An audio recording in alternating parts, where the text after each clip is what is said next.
Hello, नमस्कार प्यारे साथियों। मैं राकेश कुमार स्वागत करता हूं आप सभी का आपके अपने यूट्यूब चैनल अभिनव टेक्निकल क्लासेस में। प्यारे साथियों, आज फिर मैं आपके सामने उपस्थित हुआ हूं एक बहुत बढ़िया बिंदु लेकर। लेकिन ध्यान दीजिएगा, जिस बिंदु की चर्चा हम करने वाले हैं वो रहेगा आज का अपना आकृतियों पर आधारित प्रश्न। और मैं आपको पता है कि ये अपना एक कोई स्पेशली खुद पूरा चैप्टर नहीं है। मैंने कहा था कि हम एक चैप्टर के बारे में बात कर रहे हैं प्रतिशत, और प्रतिशत के अंदर जो भी छोटे छोटे छोटे बिंदुओं को बना करके पूरा चैप्टर बना है, तो उन बिंदुओं के हम पूरा एक बिंदु उठा करके उस बिंदु का कंप्लीटली एनालिसिस, यानी कि पूरा जो जीरो से हाई लेवल का जो बनता है उसमें वो सीख रहे हैं। और उसी तरीके से अपन आगे बढ़ेंगे और इसी तरीके से आगे पढ़ते चलेंगे। जो हमारे साथ जुड़ता जाएगा वो सीखता जाएगा। और मैं यही चाहता हूं कि आप भी एक बार पढ़ने के बाद बार बार उसको दोबारा ना पढ़ें। आपको एक बार पढ़ने के बाद ओनली बचे तो बचे मैथमेटिक्स में प्रैक्टिस, और वो प्रैक्टिस आपको करनी हमेशा रहेगी। प्रैक्टिस करते रहोगे। और मैं कहता हूं कि अगर आपके पास बड़ी समस्या है तो आपको उसको छोटे भागों में बांट के पढ़ो।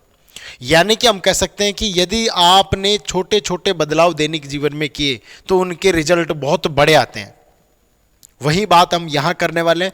तो साथियों, जुड़ जाइएगा। उम्मीद है कि आज का सेशन भी आपको पसंद आएगा, और पसंद आए तो आप अपनी ईमानदारी से इसको लाइक कीजिएगा। अगर पसंद आए तो कोई दिक्कत नहीं है बाकी, लेकिन पसंद आए तो इसको लाइक कीजिएगा, साथियों के साथ शेयर कीजिएगा, और अगर इस चैनल पर नए हैं तो सब्सक्राइब कर लीजिएगा। आइए शुरुआत करते हैं एक जोश के साथ, उसी अंदाज के साथ, और जुड़ जाइएगा एक बार फटाफट से। देखिएगा, आकृतियों पर आधारित प्रश्न। देखिएगा, आकृतियों पर आधारित प्रश्न में आज का पहला प्रश्न रहेगा, एक वर्ग की सभी भुजाओं की माप में 50% की वृद्धि कर दी जाए तो उसके क्षेत्रफल में होने वाले प्रतिशत वृद्धि ज्ञात कीजिए। ऐसे सवालों में, आकृतियों पर आधारित सवालों में, इस बिंदु में हम दो बिंदुओं को एक साथ पढ़ सकते हैं। कहने का मतलब यह है कि यदि आप मान लेते हैं कि ज्यामिति यानी ज्योमेट्री आप पढ़ते हैं, उस ज्योमेट्री में आपके अंदर मेंसुरेशन आगे उससे पढ़ते हैं, तो मेंसुरेशन, ज्योमेट्री और वॉल्यूम, आयतन, अर्थात हम कह सकते हैं ज्यामिति, क्षेत्रमिति और आयतन, इन तीनों को मिलाकर के एक कॉमन पार्ट में यहां से इससे अपन प्रश्न बनते हैं। यानी कि जो प्रतिशत है उसका उपयोग उन ज्यामिति वाले भाग में होता है, रेखागणित में भी अपने होता है, तो उसको हम यहां से सीख सकते हैं। और इसका यूज आता है, तो आज हम सारे यूज खत्म कर देंगे। बस आप जुड़ जाइएगा और सीखिएगा कि हम यहां पे होता क्या है। कि जब एक ऐसे प्रश्न दिए जाएंगे तो इसमें कम से कम पहले तो मैं आपको दो मेथड ऐसे बताऊंगा जिससे आप आराम से सवालों को बना सकते हैं। दो मेथड कैसे? एक मेथड अपना रहेगा जिसमें क्रमिक प्रतिशत वृद्धि होगा, जिसमें अपना मेथड रहेगा क्रमिक प्रतिशत वृद्धि। क्रमिक प्रतिशत वृद्धि के अंदर आपको क्या करना होगा वो मैं आपको बताऊंगा। और दूसरा अपने पास रेशियो मेथड होगा, जो अनुपात विधि से आप करने वाले हैं। अनुपात विधि से, ये दो विधियां अपन इसमें काम लेकर के आसानी से इन सवालों को बना सकते हैं।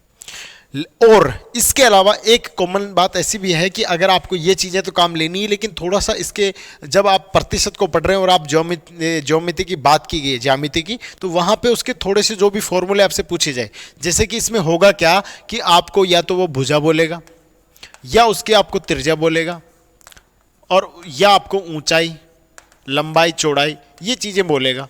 अगर आपके पास जहाँ पे जैसे वर्ग की बात कर रहा है या ऐसे आकृति की बात करेगा जिसकी सभी भुजाएं बराबर हो, उसमें भुजा को बढ़ाएगा घटाएगा। अगर आपके पास वर्त की बात करेगा तो त्रिज्या को बढ़ाएगा घटाएगा। अगर आपके पास आयत की या बाकी किसी आकृति के बारे में बात करेगा तो लंबाई चौड़ाई में परिवर्तन करेगा। और यदि आयतन की बात करेगा वहाँ ऊंचाई में परिवर्तन करेगा। और इन सबको करने के बाद यदि वो बात करें तो वो या तो आपको परिमाप में होने वाला परिवर्तन पूछेगा, या आपसे वो क्षेत्रफल में होने वाला परिवर्तन पूछेगा, या आपसे वो आयतन में होने वाला परिवर्तन पूछेगा। तो ये चीज़ें आपको नॉर्मली बेसिक सी चीज़ें हैं जो आपको इतना अभी अपने जो दिमाग पर जोर न डालते हुए आराम से सीखना है कि हमें वो चीज़ें काम में आएगी, लेकिन वो चीज़ें धीरे धीरे जैसे जैसे आएगी मैं बताते चलूँगा, आपको सीखना है। इसमें होता क्या है कि ये चीज़ मैं आपको पहले भी बता चुका हूँ कि क्रमिक वृद्धि के अंदर होता क्या है कि आपको एक वृद्धि होने के बाद उसी के ऊपर दूसरी वृद्धि, जैसे मान के चलिए आप कहेंगे कि 10% की आपको वृद्धि करनी है, फिर इसके बाद वापस से 10% की वृद्धि करनी है, तो आप कहेंगे मान के चलिए कि 100 आपके पास है। यदि 100 पर आप 10% की वृद्धि कर रहे हैं तो आपके पास कितना हो जाता है? 110। फिर वापस इस पे क्रमिक वृद्धि 10 की करनी है, तो इसी पे वापस 10 की वृद्धि करते हैं, तो इसका 10% कितना होता है? 11। यानी कि इसमें जोड़ने पर कितना हो गया? 121। फिर आपसे पूछता है कि बताइए टोटल फाइनल वृद्धि कितनी हो गई, तो 100 से कितना हो गया? 121। यानी कि कितना बढ़ा? 21, जबकि आपको 10 और 10 20% ही बढ़ा था। तो अपने पास इसका टोटल 21% बढ़ चुका है। यही अपना क्रमिक वृद्धि है। इस क्रमिक वृद्धि के फॉर्मूले के माध्यम से हम इस सवाल को कर सकते हैं। पहला ये रहेगा। दूसरा हम ये रहेगा कि जो आपको परसेंटेज बोलेगा, जैसे 50% बोला, तो इसको अपन पहले बदलेंगे इसको फ्रैक्शन में, और फ्रैक्शन में बदलकर उससे भी हम सवाल को बना सकते हैं। तो रेशियो मेथड और ये दोनों मेथड मैं आपको अभी डिस्कस करने वाला हूं, तो ध्यान से सीखिएगा कि हम इस सवाल को तो कैसे बनाते हैं। सबसे पहले देखिएगा, आपसे बोला क्या है कि आपको भुजा में कितने की वृद्धि कर रहा है, 50% की वृद्धि, और उसके बाद में इसके क्षेत्रफल में होने वाली प्रतिशत वृद्धि आपसे पूछिए। तो आप पहला मेथड अपना यूज करके देखें। तो आप पहला मेथड में क्या करने वाले हैं, पहले मेथड में आप इसको मान के चलें कि भुजा जो आपके पास वर्ग है, वर्ग में आपको पता है कि उसमें भी लंबाई और चौड़ाई होती है, तो इसमें भी 50 की वृद्धि कर रहा है 50% की, इसमें भी 50% की वृद्धि कर रहा है, यानी सभी भुजाओं में 50% की वृद्धि कर रहे हैं। तो हम ये मान के चल लेते हैं कि अपन ये कह देते हैं कि मान लेते हैं एक बार 50% की उसमें एक में वृद्धि कर रहा है, फिर दूसरे में 50% की वृद्धि कर रहा है, तो हम ये कह देंगे कि कुल वो 50 और 50 100% की वृद्धि कर रहा है। ठीक है, उसके बाद में फिर जो अपने सक्सेसिव में आता है कि ए इंटू बी, यानी 50% का 50% से गुणा करता है। ठीक है, 50 का 50 से गुणा करता है और उसके बाद में 100 का भाग देता है। तो ये वाला मेथड अपनाएं तो अपने पास कितना आएगा जी, तो 50 और 50 100, और इस 2 0 से 2 0 काट दे, कितना हो जाएगा 125%। यानी कि इस विधि से तो ये टोटल 125% बनाता है। फिर अपन दूसरे वाले मेथड से बात करें तो हम कहेंगे जी ये देखो 50% है, और 50% को आप क्या लिखते हैं, 1/2। यदि आप 1/2 लिख सकते हैं। अब यहाँ पे भुजा में मान के चलिएगा कि पहले भुजा की जो लंबाई थी वो अपने पास कितनी थी, 2, या भुजा की जो भी माप थी वो कितनी थी, 2। अगर वृद्धि कर रहा है तो 2 के बाद 1 की वृद्धि करने पर कितनी हो गई, 3। अगर आपसे कहा गया कि ये तो उसकी पहले क्या थी, भुजा, क्या थी ये, भुजा। अब यदि आपके पास उसके क्षेत्रफल में क्या करवा रहा है, वो परिवर्तन, तो आप मुझे बताइएगा कि वर्ग का जो क्षेत्रफल होता है वो क्या होता है, तो वर्ग का क्षेत्रफल होता है भुजा स्क्वायर। यदि वर्ग का क्षेत्रफल भुजा स्क्वायर होता है तो आपको जो भी भुजा है उसका स्क्वायर करना होता है, और आपको भुजा का स्क्वायर करना, यानी 2 का स्क्वायर किया तो कितना आ गया, 4। 2 का स्क्वायर कितना आ गया, 4। 3 का स्क्वायर कितना आ गया, 9। अगर आपके पास ये उनका क्षेत्रफल आ गया तो ये पहले वाला क्षेत्रफल है, ये बाद वाला क्षेत्रफल है। यदि 4 से कोई चीज़ 9 हो रही है तो उसमें कितने की बढ़ोतरी हो रही है, 5 की। किस पे हो रही है 5 की बढ़ोतरी, 4 पर। तो अपने पास इसको परसेंटेज में लिखें तो डायरेक्ट लिख सकते हैं 125%। ये भी तरीका आप इसमें अप्लाई कर सकते हैं। तो दोनों मेथड के माध्यम से आप इस सवालों को बना सकते हैं। दोनों मेथड में से आपको जो अच्छा लगे वो आप यूज कर सकते हैं। धीरे धीरे मैं आपको बताऊंगा कि जिस भी तरीके से आप इन सवालों को बनाना चाहे बना सकते हैं, लेकिन कहाँ कौन सा तरीका आपको थोड़ा सा टाइम में आपको ज़्यादा कंजप्शन करता है या खपत करता है, तो उसकी जगह पे आपको समझना है कि किस चीज़ को आप कहाँ यूज करने वाले हैं। बाकी अगर आपको चीज़ें अच्छी लगेगी तो मैं ये मान के चलता हूँ कि चीज़ें अच्छी लगेगी और लगनी चाहिए। अगर आप सीख रहे हैं तो, और अच्छी लगे तो आप इसको क्लास को तो लाइक करेंगे अवश्य, ठीक है ना। तो आगे बढ़ते हैं अगले सवाल की तरफ। यदि वर्ग की एक भुजा, देखो ये भी एग्जाम में आया हुआ सवाल है, यानी कि हम कह सकते हैं कि आपके लिए एग्जाम में आए हुए सवाल मैं लेके आया हूं ताकि आप इनसे सीख भी सके। और मैं 0 से शुरू कर रहा हूं और उसी लेवल तक लेके चलेंगे, लेकिन हम जो आपके आए हुए सवाल हैं उनको भी हम इस क्रम से सेट करके लेके आए हैं ताकि एकदम 0 वाला पहले आए, उसके बाद लेवल बढ़ते जाए और वो भी एग्जाम में सारे कवर हो जाए जो एग्जाम में आए हुए हैं वो सारे। देखो भाई, यदि वर्ग की एक भुजा 30% बढ़ा दी गई जी तो उसके क्षेत्रफल में कितने % की वृद्धि होगी। वैसा ही सवाल है और यही एग्जाम में आए हुए हैं। अब यदि आप इसको कम समय में बनाना चाहें तो आप क्या कहेंगे कि सीधी सी बात तो यह है कि आप डायरेक्टली सीधे इस सवाल को कैसे बनाएंगे,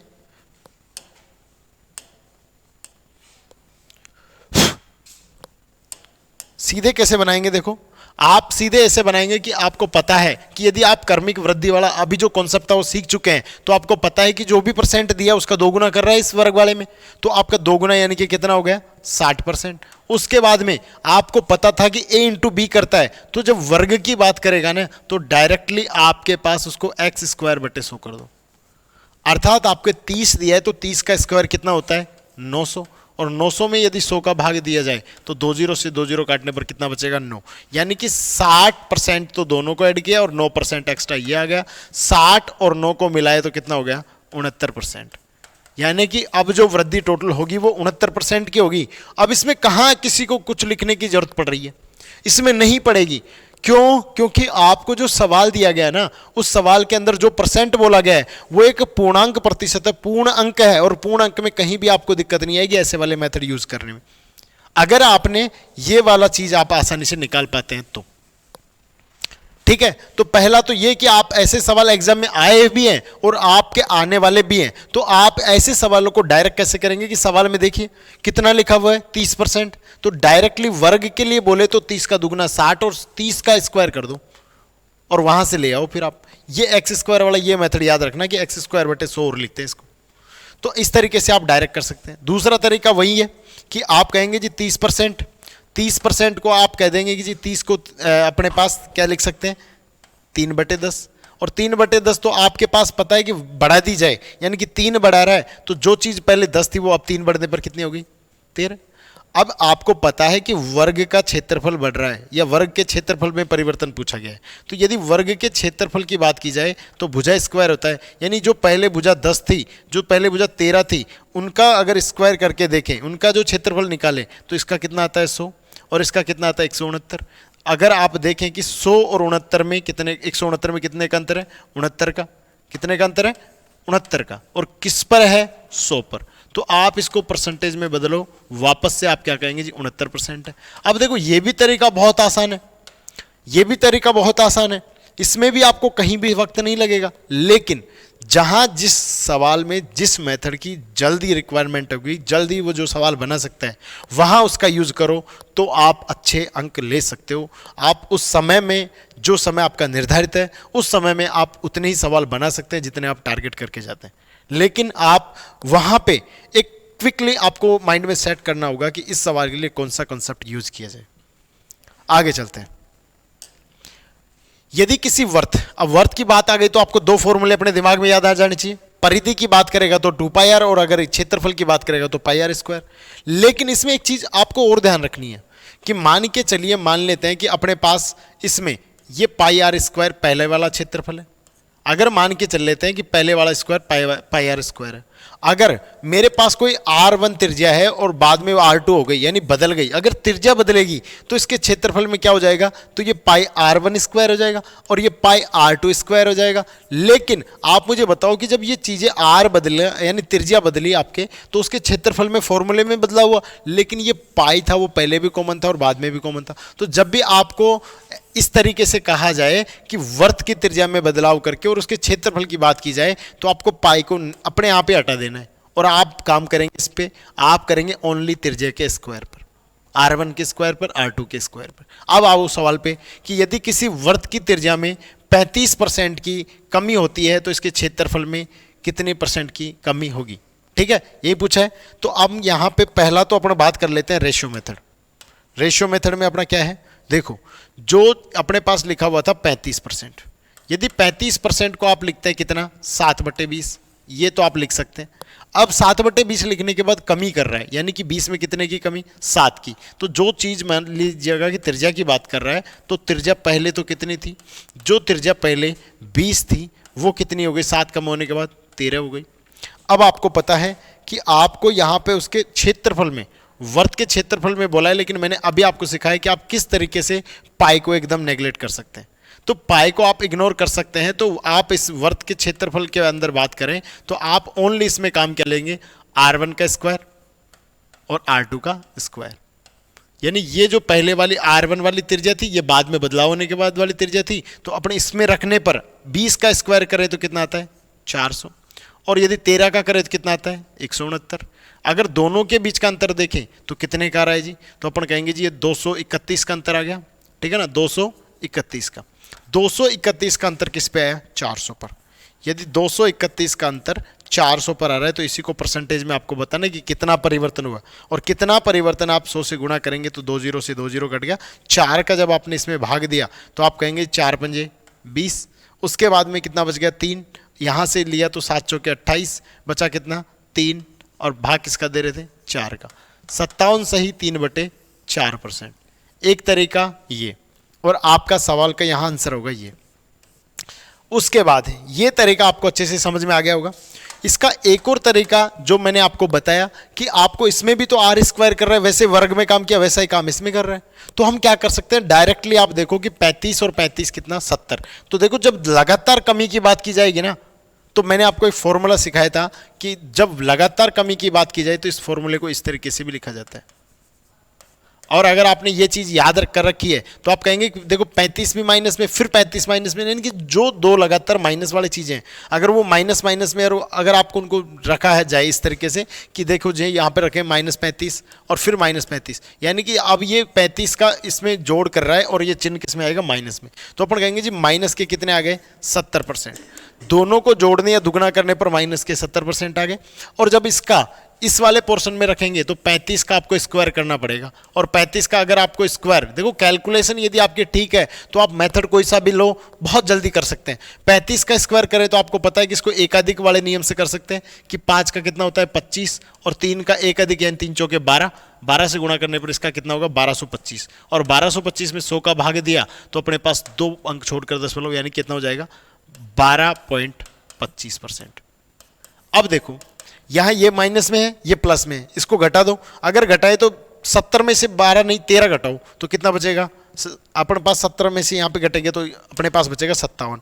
कितना बचेगा 57, और 57 के बाद देखो माइनस है यहां पे, ठीक है 57, और उसके बाद में ये अपने पास 0.25 यानी कि 75 अपन ने ज्यादा घटाया था, इसको वापस 75 दे दो, तो ये अपने पास 57.75% माइनस में है, यानी कि क्या हो रही है कमी हो रही है। उसके बाद यहां पे 0.75 को आप 3/4 में भी बदल सकते हैं, अगर इस तरीके से लिखा है तो इसको 3/4 भी लिख सकते हैं, ठीक है, क्योंकि 75% को ही 3/4 कहते हैं, तो 0.75 है उसका मतलब भी 3/4 होता है। तो ये मेथड भी आप यूज कर सकते हैं अगर आप दोनों तरीकों से इन सवालों को बना सकते हैं। देखो यही सवाल अगर एग्जाम में होता है इस टाइम, देखो एग्जाम में आया हुआ है, एनटीपीसी में आपसे पूछा है, इसका मतलब सवाल में क्या था, सवाल में कुछ भी नहीं था, सवाल में इतना था कि आप इसको कम से कम समय में बना सकें। और बनाने के लिए आपको क्या करना था, यदि आप यहीं से खत्म करते कि 35 का दुगना किया 70, लेकिन बात किसकी कर रहा है कमी की कर रहा है, यानी कि माइनस के 70%। उसके बाद में इसका स्क्वायर कितना होता है तो 1225, 1225 में यदि 100 का भाग दिया तो अपने पास कितना आ गया 12.25, और 12.25 को इसमें से जोड़ यहाँ पे जोड़ा जाता है जब इस तरीके से लगातार कमी हो रही है, तो 12.25 को अब इसमें से एक मान के चलो कि हमको 70 में से घटा दो इसको, और घटाएं तो अपने पास कितना आएगा, तो 70 को यहाँ से इसमें से घटाए तो 13 घटाओ डायरेक्ट, तो अपने पास कितना आएगा 57, और 57 के बाद यहाँ पे देखो 0.75 अपन ने ज़्यादा ऐड किया है इसमें, तो इसको वापस दे दो। तो इस तरीके से कम समय में इसको देख कर बना सकते थे।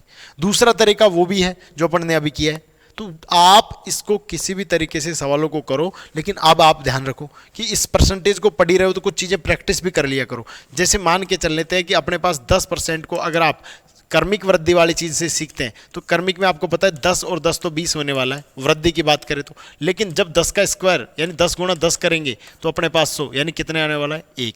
यदि इसी 10 को 3 वर्ष के लिए या 3 बार काम करने के लिए बोला जाए, 3 बार के लिए बोला जाए, ठीक है ना, 3 बार के लिए बोला जाए, तो उस समय अपन क्या करने वाले हैं, उस समय हम कहेंगे कि 2 बार में तो कितना आता है 21, और 21 के बाद फिर से 10 ऐड किया, और उसके बाद में 21 × 10 करें तो अपने पास 100, यानी कि अपन कहेंगे 0 से 0 कट गया, यहाँ पे आ गया 2.1, तो 21 और 10 कितना 31, 31 प्लस 2.1 कितना 33.1। तो कुछ चीज़ें हैं ना जो आप ये मान लेते हैं कि 2 बार वृद्धि करवाए तब तो आपके टोटल कितना आता है 21%, अगर 3 बार वृद्धि करवाए तो 33.1%। तो ये चीज़ें आप प्रैक्टिस कर करके याद कर सकते हैं, इससे क्या है कि सवाल आप बहुत आसानी से कर सकते हैं। मान के चलो, जैसे मान के चल लेते हैं कि मैं आपसे कहूं कि 12% की आप सक्सेसिव परसेंट में बदल के देखो, तो 12 को आप 2 बार वृद्धि कर रहे हैं तो कितना आ रहा है 24, ये तो आ गया। उसके बाद 12 का स्क्वायर कितना होता है 144, आपको पता है कि 100 का भाग लगता है यानी 1.44, तो कितना हो जाएगा 25.44। जब आप 12 के लगातार 2 बार क्रमिक वृद्धि करेंगे तो 12.44 आएगा, यानी कि अगर आपको इसी सवाल में ओनली क्या लिखा जाता, ओनली 12% लिख दिया जाता, तो आप बिना हल किए इस तरीके से अगर आपको पता था कि ये चीज़ कैसे आती है तो आप इसको बता सकते थे। तो ये कुछ तरीके हैं जिसमें आपको प्रैक्टिस चाहिए, और प्रैक्टिस करेंगे तो सब चीज़ें आसान हो जाएगी। उम्मीद है कि यहाँ तक चीज़ें आपको समझ में आ गई। अब बात करते हैं एक वर्त की त्रिज्या में 12 से 1/2% की वृद्धि। अब आप इस सवाल को आसानी से कर सकते हैं। देखो इसमें क्या था, अब से पहले वाले में इंटीजर वैल्यू वाली चीज़ थी, यहाँ पे आप सक्सेसिव मेथड से करेंगे तो स्वतः ही आप इसमें रुक जाएंगे। रुकेंगे नहीं तो थोड़ा दिक्कत आएगा, टाइम लग जाएगा। तो आपको यहाँ पे क्या करना है, रेशियो मेथड काम में लेना है। आप कहेंगे जी 12 से ही 1/2% को 1/8 लिख सकते हैं। और यदि 1/8 लिख सकते हैं तो आपको पूछा क्या है, यहाँ पे वृद्धि कही गई है, वृद्धि कर दो और उसके बाद क्षेत्रफल में परिवर्तन। तो वही काम कर दो, पाई को तो अपने कांस्टेंट रख लो और उसके बाद में R1 R2 वाला स्क्वायर कर दो। तो अपन कहेंगे पहले त्रिज्या कितनी थी 8, बाद में कितनी हो गई 9, 8 का स्क्वायर कितना हो गया 64, 9 का कितना हो गया 81, दोनों के बीच का डिफरेंस कितना हो गया, तो आप कहेंगे जी 17, 17 का डिफरेंस और किस पर 64 पर। और परसेंटेज में कन्वर्ट करो, तो परसेंटेज में जब इसको कन्वर्ट करेंगे तो अपन इसको इस तरीके से लिख सकते हैं, देखो भाई यहाँ से इसको लिख सकते हैं इस तरीके से। जब परसेंटेज में बदलें तो यहाँ पे 16 चौके 64 और 25 चौके 100। यहाँ पे 16 का भाग इसमें दे लो, पहले कितना आएगा 1 से 1/16 और उसके बाद इसको 25 से गुणा कर दो। तो आपको पता है 25 और 1 कितना होगा 26, यानी कि आंसर तो इतना करने पर भी अपन को पता लग गया इस वाले ऑप्शन से। तो एग्जाम में इस पैटर्न को अपनाओ कि आपको एक बार काम करके देखो, इतना काम करने के बाद कहीं ऑप्शन मैच कर रहे हैं क्या, कर रहे हैं तो ठीक है। अब इसमें नन भी था, अगर नन ऑफ दीज हो तो उस टाइम थोड़ा सा आगे भी चलो। तो 25 का 1 से गुणा किया तो कितना आ गया 25, उसके बाद 25 का इससे गुणा किया तो कितना आ गया 25/16। लेकिन हमें पता है कि इसको इस तरीके से नहीं लिखा जा सकता। क्यों नहीं लिखा जा सकता ये मैं बता चुका हूँ, और नहीं आपको समझ में आया तो कमेंट करना। यहाँ एक बार और भाग देंगे तो कितना हो जाएगा, एक बार भाग चला गया, बचा कितना 9, किसका भाग दे रहे थे 16 का, तो 26 सही 9/16%। ये आपका फिर राइट आंसर हो जाएगा। तो आपको जो चीज़ें बताई है वही अप्लाई होगी, कहीं आपके नहीं रुकेगी, बस आपको प्रैक्टिस करते जा रहे हैं। अगले सवाल की तरफ देखते हैं। वही सवाल था ये, तो इसको देखो अगले को। यदि एक आयत की लंबाई और चौड़ाई में क्रमशः 8% और 12% की वृद्धि की जाती है तो उस आयत के क्षेत्रफल में कितने % की वृद्धि की जाएगी। देखो इस वाले सवाल में अब आपको आकृति कौन सी ली है इसने, आयत। फिर आयत का नाम आते हैं, आपको दो चीज़ें फिर से याद आनी चाहिए, क्योंकि ये 2D वाली यानी 2 डायमेंशन वाली या द्विविमीय आकृति हैं। और द्विविमीय आकृति हैं तो उसमें दो ही आपको पता है कि या तो परिमाप या क्षेत्रफल, आयतन उनका होता नहीं है। तो आप इसमें क्या करेंगे कि आपने पास जो अपना आयत है, अपने पास जो अपना क्या है आयत है, इस आयत में आपको या तो लंबाई और चौड़ाई में वृद्धि करवाएगा, लंबाई और चौड़ाई में या तो वृद्धि कमी जो भी बोलेगा वो परिवर्तन आपको करवाएगा, और उसके बाद आपसे आयतन में या क्षेत्रफल में होने वाले परिवर्तन के बारे में बात करेगा। तो हम यहाँ पे देखो कि लंबाई और चौड़ाई में वृद्धि जो परिवर्तन कर रहा है वो कर ही रहा है। तो अपने पास जो वृद्धि की बात की इसने, तो पहला सक्सेसिव मेथड जो अपन करते आ रहे थे वो इसमें अप्लाई कर दो पहले। तो अगर आपको सक्सेसिव लास्ट का जो आपको AB/100 निकालना अब तक आ गया तो आप इसको आराम से कर सकते हैं कि 12 और 8 कितना होता है 20 और 12 अंटे कितना होता है 96, यानी 20.96। इतना देखकर भी इस सवाल को आप यहीं पे ख़त्म कर सकते थे, बिना लिखे भी कर सकते थे। लेकिन अगर आप इतना चीज़ें याद नहीं है कि इसको कैसे किया जाता है, तो पहला तो मेथड आपको पता ही है कि लगातार वृद्धि के लिए अपन ये फॉर्मूला काम में लेते हैं। तो आप इसमें क्या करेंगे कि 12 पहले 8 की वृद्धि की है, ठीक है, 8 की वृद्धि की है तो 8% प्लस फिर 12% की वृद्धि की प्लस फिर AB यानी कि A × B और 8 × 12 और बटे में 100। अब यहाँ से देखो कि अपने पास 12 और 8 कितना हो गया 20, उसके बाद में % प्लस 12 अंटे 96, 96 में अगर 100 का भाग दिया जाए तो अपने पास 2 अंक छोड़कर दशमलव लग जाएगी और इसमें ऐड कर दिया जाएगा तो कितना जाएगा 20.96। तो ये वाला मेथड कब आप अप्लाई करोगे, जब आपको ये पीछे वाला पार्ट अगर डायरेक्ट निकालना आता है, A × B वाला या x² वाला भाग जो आपको निकालना आ जाए तो आप इसको आसानी से कर सकते हैं। बशर्ते आपको इसमें प्रैक्टिस करनी होगी अगर आप इस सवाल को, क्योंकि ये ही एग्जाम में पूछा गया है। RPF कांस्टेबल 18/1/2019 को शिफ्ट थर्ड में पूछा गया है। लेकिन देखो यहाँ पे आपको 8% और 20% के लिए बोला गया और लगातार वृद्धि की बात कर दी, तो आप इसको डायरेक्ट यहाँ देखो दोनों को ऐड करके कितना हो गया 20। अब उसके बाद में आपको इतना काम खत्म हो गया। अब आपको AB/100 वाला काम और करना है, और AB/100 यानी कि इन दोनों का आपस में गुणा, तो 12 अंटे 96 और 96 के बाद में आपको पता है कि यहाँ पे 100 का भाग दिया जाता है तो दशमलव, यानी कि 20.96। ये आप काम करना है था आपको। इस तरीके से सवाल को इतना भी खत्म कर सकते थे बिना लिखे। आगे चलें। अब यदि एक और मेथड जो आप रेशियो मेथड के बारे में बात कर रहे थे वो भी कर सकते हैं। यदि आप कहें कि रेशियो मेथड से इसको कंप्लीट करें तो 8% को आपको पता है कि क्या लिखते हैं 2/25। यदि आप 12% की बात करें तो 12% को लिखते हैं 3/25।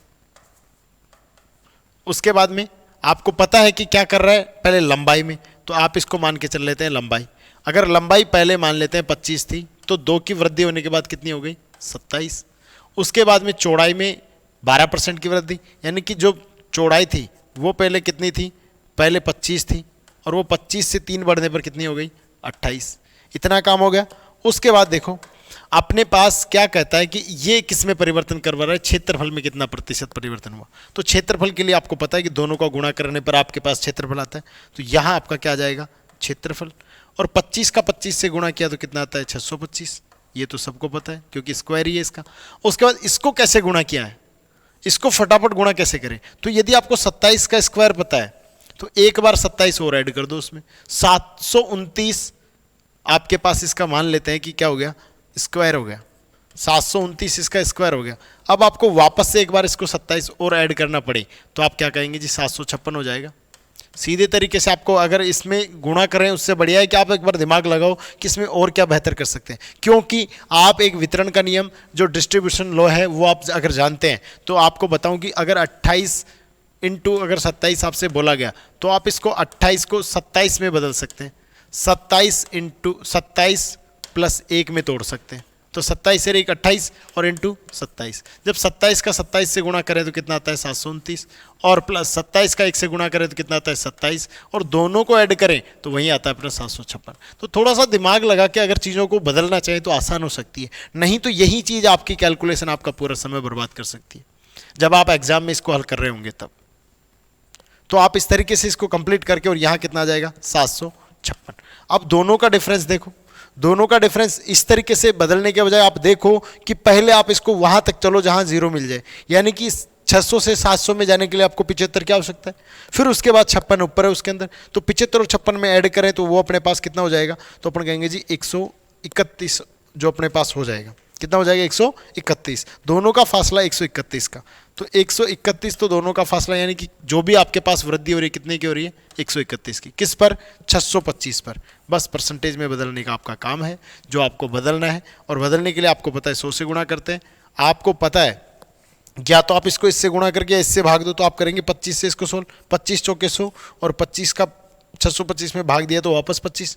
आप यहाँ से पहले इसमें भाग दे लो या इन दोनों को गुणा कर लो, बात एक ही है। तो आप मान के चलिए इसको गुणा कर लेते हैं तो कितना हो जाएगा अपने पास 31 का 4 से गुणा करें तो कितना हो गया 124, और एक ये यानी कि 524 अपने पास ये हो जाएगा, कितना हो जाएगा 524, और 524 में 25 का भाग दो, ठीक है। 524 में यदि आप 25 का भाग देते हैं तो कितने बार जाएगा 25 दूने 50, फिर अपने पास बचा कितना 2 के आगे 4 लिखने पर भाग नहीं जाए तो 0 लिखते हैं, उसके बाद में अपने पॉइंट लगाया, फिर अपने पास 0 लगाते ही कितने बार चला गया, ये चला गया 9 बार भाग, और बचा कितना, तो आपको पता है कि यहाँ पे अपने पास 25 नाम 225, बचा कितना 15 के आगे 0 लगाते 25 चके 150, यानी कि 20.96। तो ये देखो इतना बड़ा काम आपने किया है ना, करना पड़ेगा। यदि आप मेथड से चूक जाते हैं या आपको उसमें प्रैक्टिस नहीं करके जाते हैं तो इतना ही काम आप एग्जाम में करेंगे, तब तक आपके 3 सवाल 4 सवाल पीछे रह जाएंगे और आपसे पीछे वाला आगे निकल जाएगा। तो चीज़ों को सीखो, और सीखने के लिए किसी भी अगर संस्थान से या किसी भी जगह पढ़ रहे हो, जुड़ रहे हो यूट्यूब से कहीं से भी, तो वहाँ अपने आप को ठहराओ, स्टेबल करो। स्टेबल करने के बाद आगे बढ़ते जाओ। अगर स्टेबल आपने किया ना तो सफलता तो आपको पक्का मिलेगी, क्योंकि आपको शायद पता नहीं होगा लेकिन एक बार नदी और कुएं के बीच में बहस हो गई थी, और बहस होने के बाद में नदी अपना घमंड दिखाते हुए कुएं से पूछती है कि बता तेरी क्या औकात है, तो वो कहता है कुआं कि कोई ना, मेरी तो कोई भी औकात नहीं है, लेकिन अपन दोनों में जो फ़र्क है ना वो इतना ही है कि तू दर दर भटकती है, मैं ठहरता हूँ, तू आगे जाने के बाद खारी हो जाती है और मैं ऊपर आने के बाद मीठा हो जाता हूँ। फ़र्क इतना ही है, यानी कि जो ठहराव है जिसके अंदर, उसमें उसका ज़्यादा वैल्यू, वो जो आप कुएं और नदी है उनमें फ़र्क देख करके पता लगा सकते हैं। तो आप कहीं भी पढ़े भले ही, लेकिन वहाँ अपने आप को एक स्टेबल करो, ठहराओ, रुको, समझो, एक नहीं 2 दिन 3 दिन 4 दिन अपना टाइम दे करके सीखने की कोशिश करो। फिर भी आपको लगे कि यहाँ अब आपके जो सीख रहे हैं वो आपसे नहीं हो पा रहा है, फिर आप कोई मार्ग को बदलने का ही प्रयास करो, फिर आपसे वो चीज़ शायद ही, वैसे ऐसी कोई चीज़ नहीं है कि जो असंभव हो, लेकिन फिर भी आपने ठान लिया, अब उसके बाद आपसे वो चीज़ नहीं होनी तो नहीं होनी, अगर आपने ठान लिया तो ठीक है। जो खुद से ठान लेते हैं ना वो करते हैं, और जो खुद से ठान लेते हैं वो कि नहीं करना तो नहीं करते हैं। तो यहां तक की चीजें आपको पसंद आ गई होगी, समझ में आ गई होगी। अगर आ रही है तो लाइक कीजिएगा। फिर बात करते हैं किसी वर्ग की दो आसन भुजाएं। देखो सवाल एकदम आयत की आकृति पे बेस्ड है, लेकिन वर्ग से शुरू किया और आयत पे खत्म कर रहे हैं। कैसे पकड़ में आएगी चीज? क्योंकि वर्ग की जब बात करेगा ना तो एक कॉमन परसेंटेज उसमें वो इंक्रीज करेगा।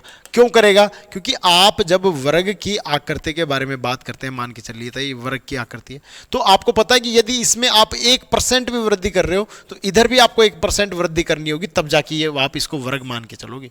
जब आप 1% की वृद्धि करोगे तब वापस ये 1% वाले में आपको वही वर्ग दिखाई देगा। नहीं तो आप अगर इसमें आप 1.5% की वृद्धि कर देते हो और इसमें 1 की कर देते हो ना, तो इनका ढांचा बिगड़ जाएगा। फिर ये आपको बड़ी और ये छोटी जो आमने सामने की बजाय वहीं साहब पूरी बचेगी समान, बाकी चीजें नहीं बचेगी। और जब बचेगी नहीं तो उसको हम आयत कहते हैं। तो वर्ग से आयत बना रहा। क्यों? क्योंकि आपको पता है कि जो भुजाएं हैं उनमें क्रमशः वृद्धि एक तो 35% की और एक 20 की, 25 की। अब कुछ तो क्या करते हैं इसको देख करके कि वर्ग की बात कर रहा है, वर्ग वाले नियम से फटाफट इसको खत्म करते हैं। लेकिन वर्ग वाले नियम से नहीं होगा ये। आपको आयत वाला सिस्टम समझ लिए तो आयत वाले से हो जाएगा। आपको पता है कि इन दोनों को ऐड करो सबसे पहले तो, और इन दोनों को ऐड करने पर आपको पता है कि 35 और ये कितना होता है, 60 होता है। तो एक चीज तो आपको मिल गई कि आपके पास 60 से प्लस वाली वैल्यू आएगी जब वृद्धि की बात की जाए तब। ठीक है।